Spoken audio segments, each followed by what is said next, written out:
Hello everyone, welcome to today's reflection and meditation. It would be an oversight for our theme of affluence if I did not include sessions that included the physical body.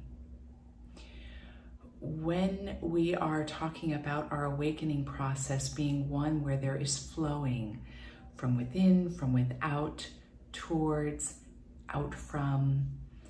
And when we talk about there being a relational quality in this flow, ultimately, much of that is happening in direct concert with the physical body. Now, I don't think all of it is. As somebody that has my particular theology and spirituality, I disagree with some philosophers that would say everything comes through our senses that you can describe from the physical body.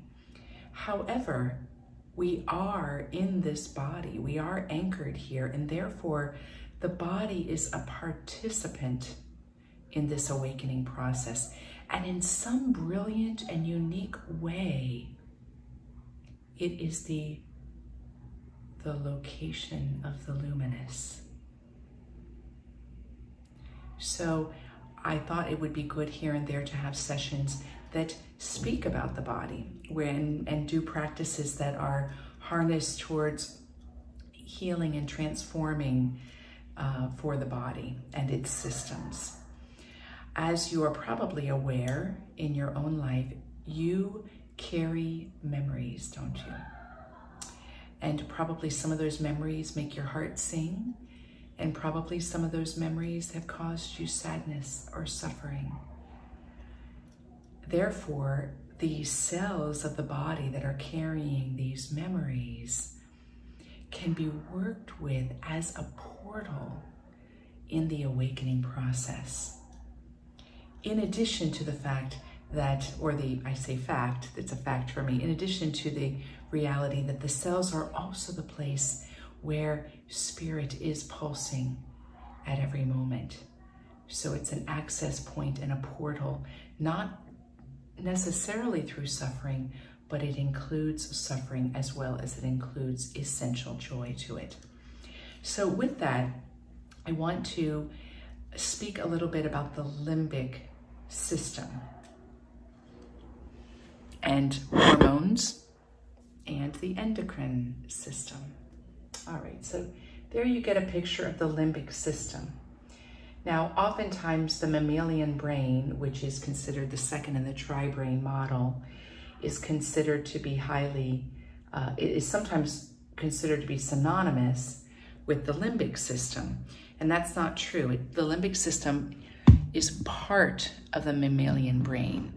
So in the study of our evolutionary development, we had the reptilian brain, which is largely the base of this, the stem of the neck. And we developed from there a brain that almost kind of covers and a shell-like developed around it, the mammalian brain. And then we have the neocortex, that is the third, which is considered in a way like the high brain, the most developed. However, in that tri-brain model, it is oftentimes not quite giving the respect to all three parts of the brain in our body. Sometimes it's said that we need to just mind over matter, right? That was a big adage decades ago. Mind over matter, practice mind over matter. Now, in one way, that is incredibly true and liberating. But more often than not, the practices of mind over matter lead us to repression, projection, and bypassing of what we really are. So in our ever-evolving systems of understanding, we know that each brain deserves and needs attention. And the limbic system has gotten an increased focus of attention because of the way it's composed of these glands that seem to affect everything. And in particular, the pineal gland, which we've worked with a little bit, and I know I'm incredibly fascinated with. So I'm going to share with you a few simple facts so that you can refresh your understanding of this system or learn something new. So the endocrine system creates and secretes hormones directly into the bloodstream. And hormones are very important. Oftentimes when we say hormones, and I've done this myself, I'm referring only to my change through menopause. But hormones are way more sophisticated than just that. That's massive for us women, way more sophisticated. Hormones are chemicals that coordinate different functions in the body. And you know how they do it? They do it by carrying messages to the muscles, to the organs, to the tissues, and more. And they tell the body what to do and when to do it. They're incredibly important, these hormones. It is glands that develop hormones. They're organs that create substances, and hormones are a massive substance. So in that then, in the limbic system, you've got very major glands creating substances and hormones that travel then through the body to influence the body on every level. Now that brings us to what is becoming quite famous, the pineal gland. Why so much attention on the pineal gland? Well, technically speaking, the pineal gland is not fully considered a part of the limbic system, like in an isolated way, because the pineal gland serves a unique function of being a bridge between the limbic system and the rest of the brain. That means the reptilian and the neocortex. So it's a bridge between the whole rest of the brain. And in being a bridge, its functions are still being discovered, but largely it is seen as responding to light and dark and producing and releasing melatonin, which responds to light and dark and influences circadian rhythms. But melatonin also has, more and more it's proving, has a strong influence on neurogeneration and degeneration. Hence why the focus on cerebral spinal fluid rising up through the body and washing the brain. The pineal gland is a very important part of that process because it can aid in neurogeneration and health and sustaining health.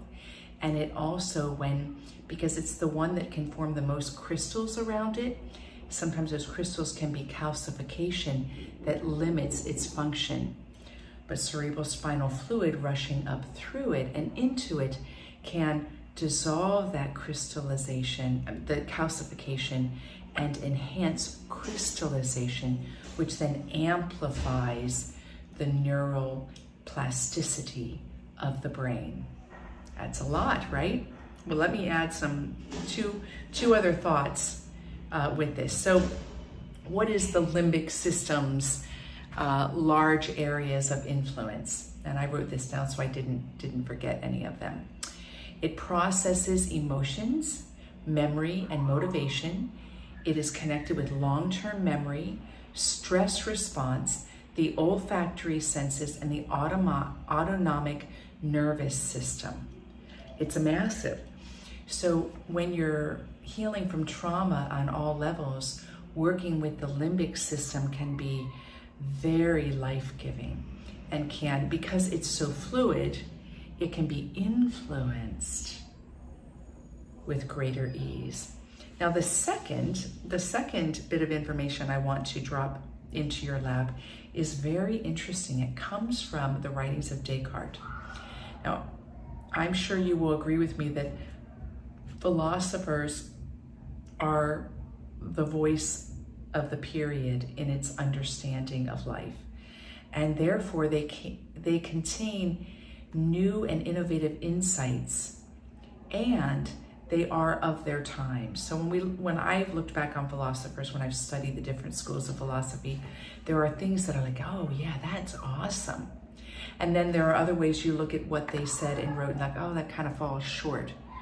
But if we put them in context, they're incredibly powerful speakers to the evolution of thought in our evolution as human beings. And Descartes believed that the pineal gland was the seat of the soul. He believed that all rational thought developed there. Now that's incredible, right? Because at that time there was still an understanding in a looser sense of the other parts of the brain, and like the frontal cortex is supposed to be so much the thinking part of our brain and the seat of empathy. So, with all that understanding, isn't it fascinating that he would isolate the pineal gland as the place where all rational thought originates? So all this said and done, you can see then that the flow of our physical bodies is incredibly powerful in our journey, in our path, and nothing to be disregarded. If we take it seriously and not be defined by our body, but allow our bodies to be the portal, who knows where we can go with this? Who knows what is truly possible? Now, I read a study recently, and they were comparing mindfulness meditation practices with compassion-based meditation practices, just to add credibility to the practice of meditation. As you know, I'm a massive meditator. Mindfulness meditation, when they studied it, they found that it increased the membranes of the neocortex, the prefrontal cortex. Isn't that interesting? So it really bolstered the ability for that way of thinking and seeing things. It increased the density of the tissue and the clarity of the tissue and the synapses. And compassion-based meditation was shown in this research study to heal the limbic system, to release trauma, to enhance a connection from the center of the person with the center of who they truly are in a sense of a heart-based way. Isn't that fascinating? So just a good example that our practices matter. And in holding our practices as mattering, we want to hold it lightly, because when it comes down to it, it's intention. Our agency, our co-creative participation is not in following the rules and becoming rigid around these things. Don't do this, do this. But it is more in being dynamically engaged with ourselves and having a respect for the many different forms there are at our disposal, to choose them from a place of wisdom, to choose them.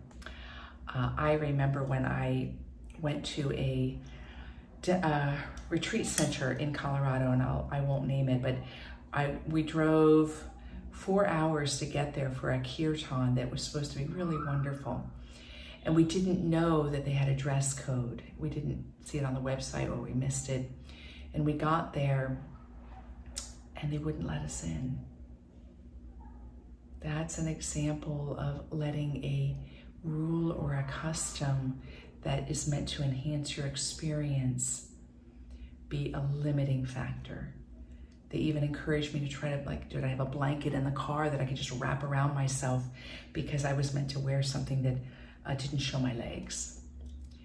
So we want to hold the same flexibility in these practices and recognize practices that work for different reasons and care about them and do them for these different reasons, yet not become religious about it, or what I would say a bit of a purist about it, where we become inflexible, not to the reality that everything's changing, but even more to the reality that what truly our guiding principle is our intuition, keyed into source or spirit at our center.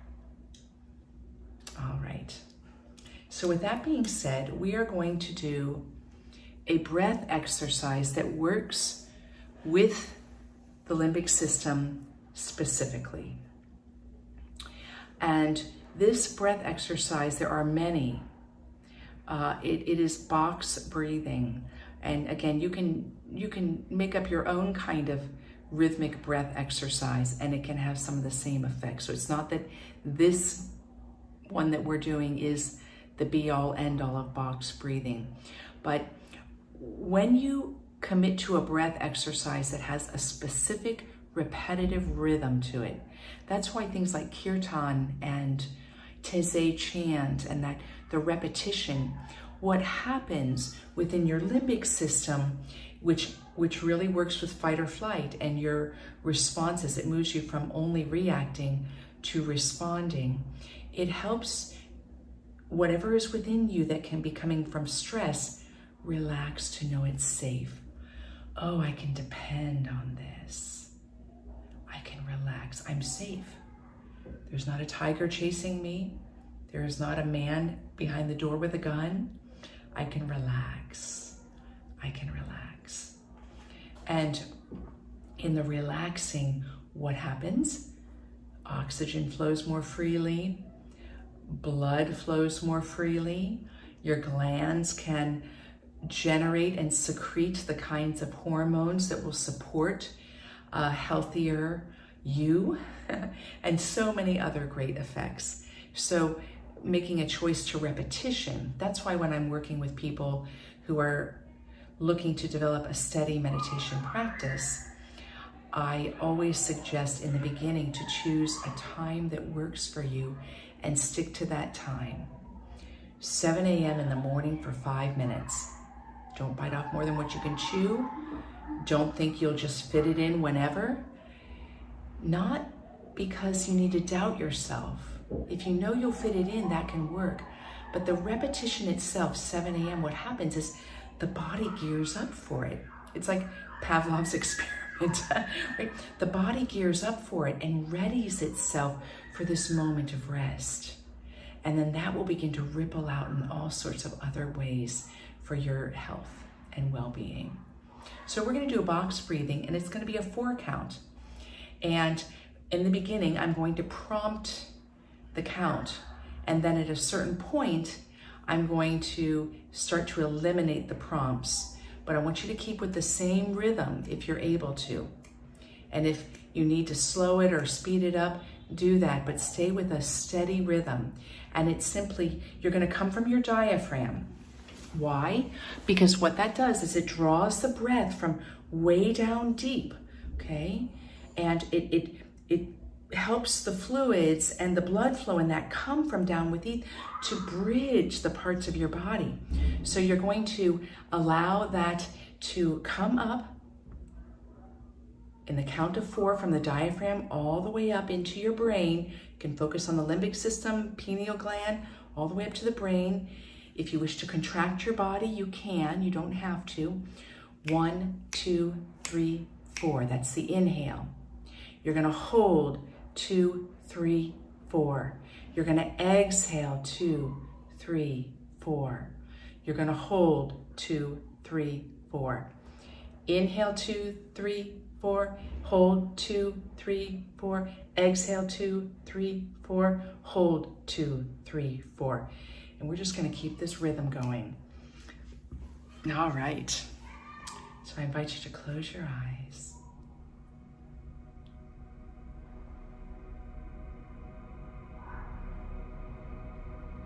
And relax into this moment. You have nowhere to go, nothing to do.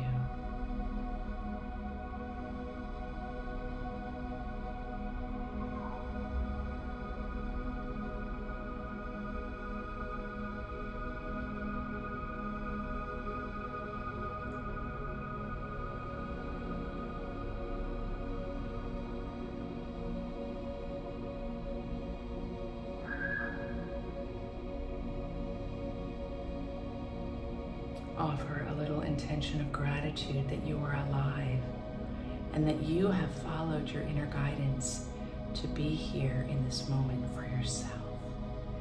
Capital S, to be here for the capital S self of you is to be here for all the world.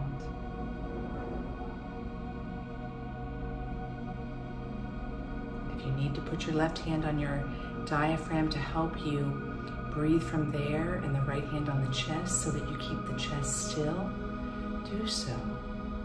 Which means the chest is as still as you can be, and when you breathe, the left hand is going to move out on the inhale and return on the exhale. We'll expand on the inhale and contract on the exhale. All right, and just inhaling normally without any count. And exhaling. Breathing from the diaphragm, we begin. Inhale, 2, 3, 4. Hold, 2, 3, 4. Exhale, 2, 3, 4.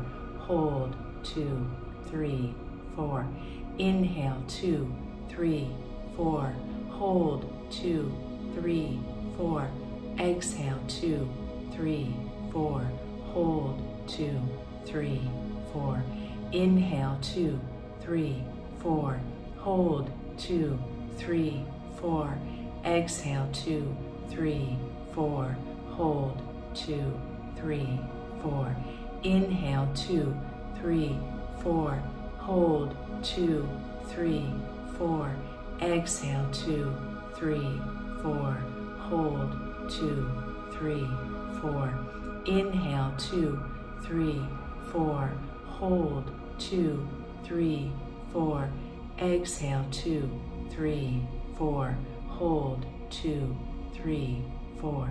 Inhale, 2, 3, 4. Hold, 2, 3, 4. Exhale, 2, 3, 4. Hold, 2, 3, 4. Inhale, 2, 3, 4. Hold, 2, 3, 4. Exhale, 2, 3, 4. Hold, 2, 3, 4. Inhale, 2, 3, 4. Hold, 2, 3, 4. Exhale, 2, 3, 4. Hold, 2, 3, 4. Inhale, 2, 3, 4. Hold, 2, 3, 4. Exhale, 2, 3, 4. Hold, 2, 3, 4. Inhale, 2, 3, 4. Hold, 2, 3, 4. Exhale, 2, 3, 4. Hold, 2, 3, 4. Inhale, 2, 3, 4. Hold, 2, 3, 4. Exhale, 2, 3, 4. Hold, 2, 3, 4. Inhale, 2, 3, 4. Hold, 2, 3, 4. Exhale, 2, 3, 4. Hold, 2, 3, 4. Inhale, 2, 3, 4. Hold, 2, 3, 4. Exhale, 2, 3, 4. Hold, 2, 3, 4. Inhale, 2, 3, 4. Hold, 2, 3, 4. Exhale, 2, 3, 4. Hold, 2, 3, 4. Inhale, 2, 3, 4. Hold, 2, 3, 4. Exhale, 2, 3, 4. Hold, 2, 3, 4. Inhale, 2, 3, 4. Hold, 2, 3, 4. Exhale, 2, 3, 4. Hold, 2, 3, 4. Inhale, 2, 3, 4. Hold, 2, 3, 4. Exhale, 2, 3, 4. Hold, 2, 3, 4. Inhale, 2, 3, 4. Hold, 2, 3, 4. Exhale, 2, 3, 4. Hold, 2, 3, 4. And relax. sensations in the body.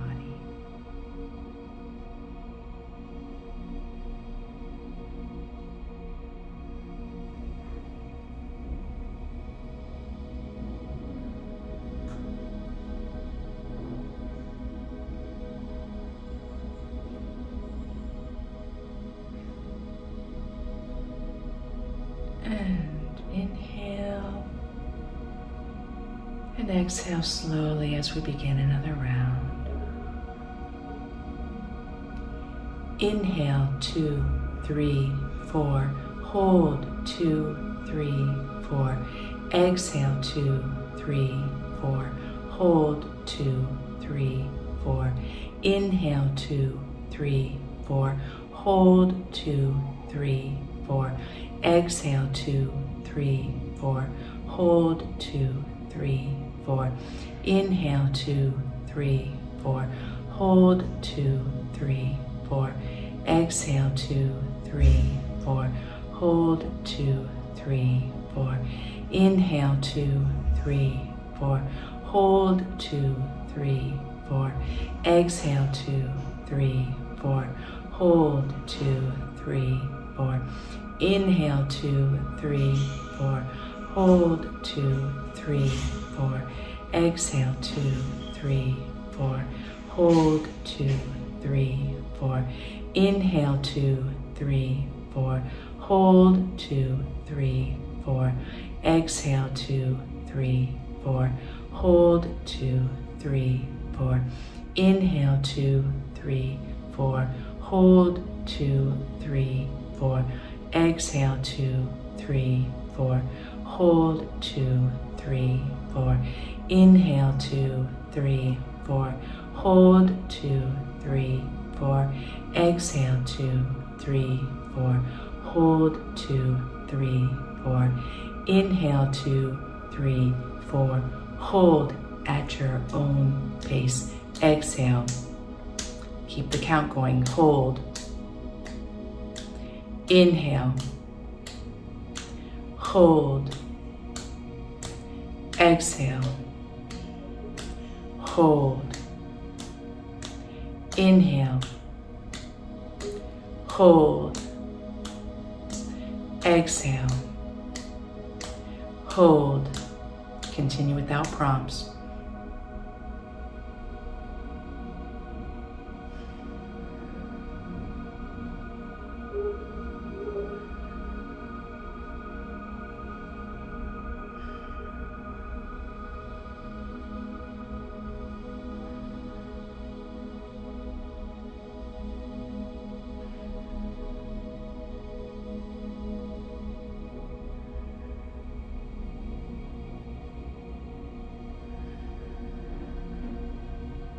Keep attention and keep the pace.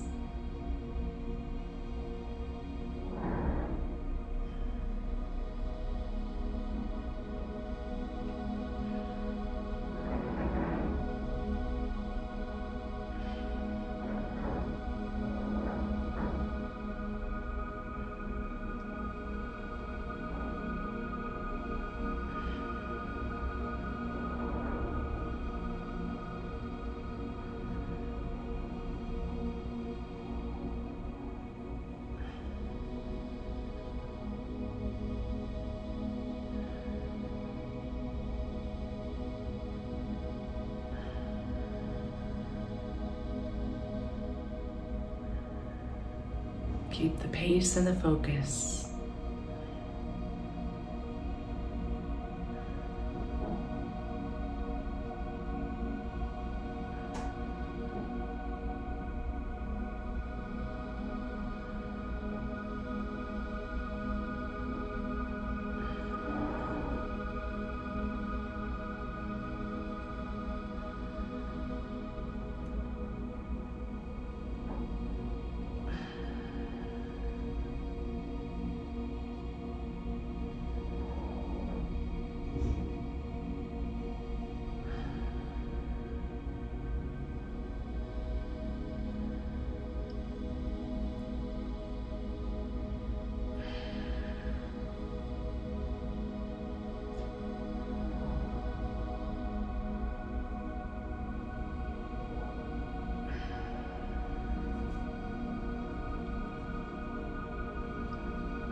And after the next exhale, relax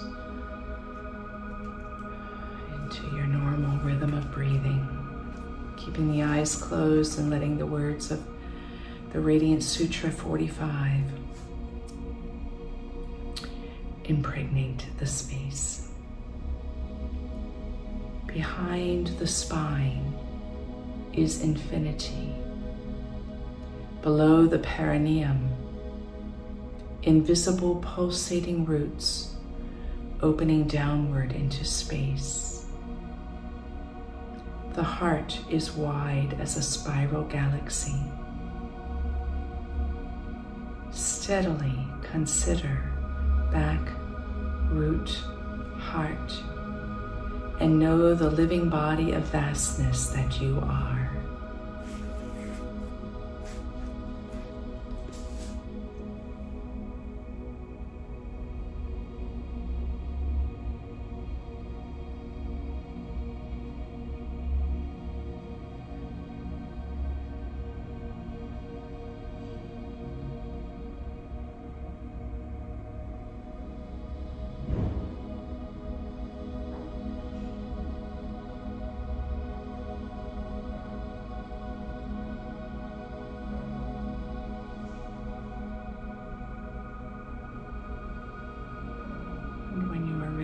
Bring the palms together in front of the heart and open your eyes.